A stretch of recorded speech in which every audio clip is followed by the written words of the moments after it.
Okay, so related po sa command responsibility, no? Kanina, Mr. Chair, inamin naman ng former commissioners natin dito, no, si former Commissioner Faeldon and La Peña about the TARA at alam nila yon. So gaano po ba ito kalawak itong sinasabing lagayan system dito sa BOC? Sabihin ko ng lagayan system para para po mas malinaw sa mga nakikinig sa atin. Kasi magkaiba yung may dalawang definition kasi ang TARA, no? So Commissioner, gaano kalawak ang TARA system dito sa BOC? Kasi inamin nyo, meron nung panahon ninyo. So hanggang saan ba yan? Umaabot ba yan hanggang sa inyo? Yung mga lagayan system na yan. So ganun din po yung tanong ko kay Commissioner, former Commissioner La Peña. Yung last question, ma'am, hindi po umabot sa akin. Pero gaano kalawak, I believe malawak po. Kasi ito yung, bila ko lang ng premise, ma'am, para makita nyo how big the TARA system is at gaano siya ka-prevalent. For my first 6 months, I asked the 12,000 importers and brokers to submit to us list of BOC officials that received TARA. I think until today, wala pang nagsasubmit. So it's a tango. Sayaw to ng dalawa. That's why nakakatakot, mami, kasi walang willing na magreklamong importer and broker. So that's why this TARA system continues to exist. Sige, putulin ko po kayo doon, Siyempre po, walang magsasabi ng gano'n dahil magkakadamayan yung nagbibigay ng TARA at tumatanggap ng lagay.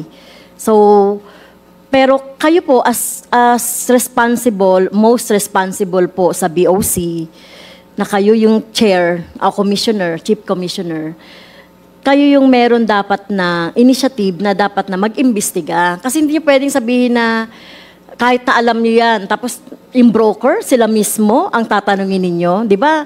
Dapat, dahil meron din naman kayo sigurong alam sa intelligence, dapat kayo po yung nag-iimbestiga.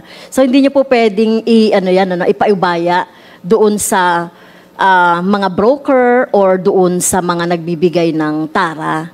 Tama po ba ako? Kayo yung command responsibility doon Kayo may command doon sa BOC. Yes, ma'am. Tama po. Nag-imbestiga ako during my time. That's why I delisted more than 4,000 importers and brokers. But prosecuting them is another thing, ma'am, because without witnesses and evidence directly showing that nagbibigay sila, ang hirap mag-prosecute, ma'am. But in my term, the best I could have done is to delist them, yung more than 4,000. Ang hirap kasi kung walang mag-aamin na importer and broker na ito si Commissioner Faeldon, binigyan ko ng 5,000 na TARA. So yun yung panawagan ko since day one, and I still calling all the importers and brokers until today na please come forward, help the country. Isumbong nila yung kasayawan nila, katango nila sa loob ng customs. Because talagang we are losing so much money every day. Yes, mukhang kulang po, Mr. Chair, yung ginawa po ni Chairman Faeldon doon sa meron kayong 4,000 importers, meron kayong dinilist. Di ba katulad ng ginagawa ng PNP or PDEA, nagkakaroon ng, parang siniset up o nagkakaroon ng within. Sa inyo po, paano ba mag-imbestiga kung talagang merong naglalagay or tumatanggap? So, doon sa 4,000 na dinilistan nyo at doon din sa mga empleyado ng BOC, wala po kayong na-apprehend. At tingin ko kulang ang ginawa ninyo ang commissioner, doon sa effort ninyo.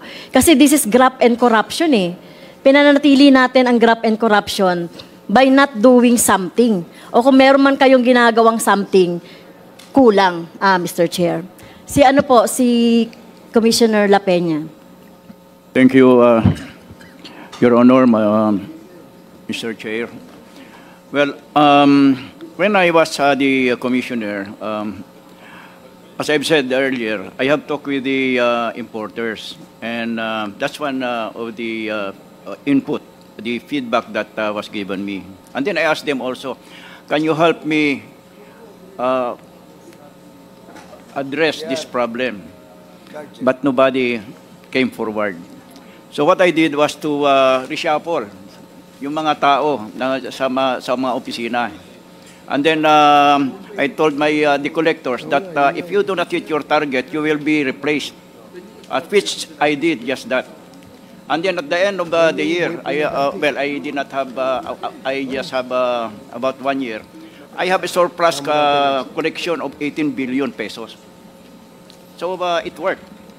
But what I'm recommending Meron is po kayong, Mr. Chair, may nahuli kayo na naglalagay at saka tumatanggap ng lagay? none, Your Honor. Because Kahit po ba, nobody wants to... Mr. Chair, ito kulang din, Mr. Chair. No, alam nila yung existing na problem. Graft and corruption yun yung lagay system Alam, pero yung effort po nung ating nasa mataas na pwesto po ng BOC ay hindi yun hindi yun nagawa na masupil. So katulad pala, naalala ko na, yung ginagawa ng PIDEA, PNP, kung talagang gusto nilang mahuli po talaga, diba? Katulad ng parang buy-bust operation. Sana may ginawa kayo sa loob ninyo, sa BOC, kung gusto niyo talagang masolve itong TARA system na ito. Kasi alam niyo naman na meron Ayan, nagsasabi na nga yung broker, tsaka yung legal lang hindi alam, kayo alam nyo. So dapat meron kayong extra effort po kasi kayo militar kayo dati kayo sa intelligence mas may alam kayo kung paano hulihin yung mga gumagawa ng hindi maganda sa gobyerno, di po ba? So kulang po yung naging effort. Tama po ba, Chairman La Peña, Mr. Chair? Actually, Madam Chair and Your Honor, I did that. And then when we were just about to implement, nag-back out yung yung subject na magtutulong sana sa atin. At the last moment, nag-back out And then I confronted her.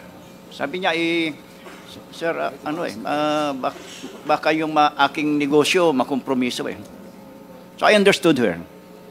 I cannot force her to continue with the project. So that's how it is with the other importers, with the other businessmen, Your Honor. I did it. So, Mr. Chair, hindi lang ito applicable sa droga, Sa iba pang mga, even ngayon, di ba, sa Quinta Committee, iniimbestigahan din natin bakit tumataas ang presyo. So, mahalagang makita rin talaga natin dito yung mahalagang papel ng BOC, dito sa pag-apprehend sa mga, katulad ng mga nagbibigay ng TARA or tumatanggap ng TARA.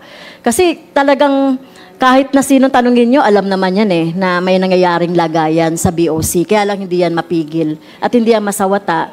Kasi kahit na kayo po nasa BOC, na quote-unquote, parang natotolerate natin na wala tayong ginagawang extra effort para matigil ito. Siguro pagdating ni Commissioner Rubio, tanungin din natin ano yung nangyayari ngayon. So, yun po. Mr. Chair, yan na po yung last na question. Okay.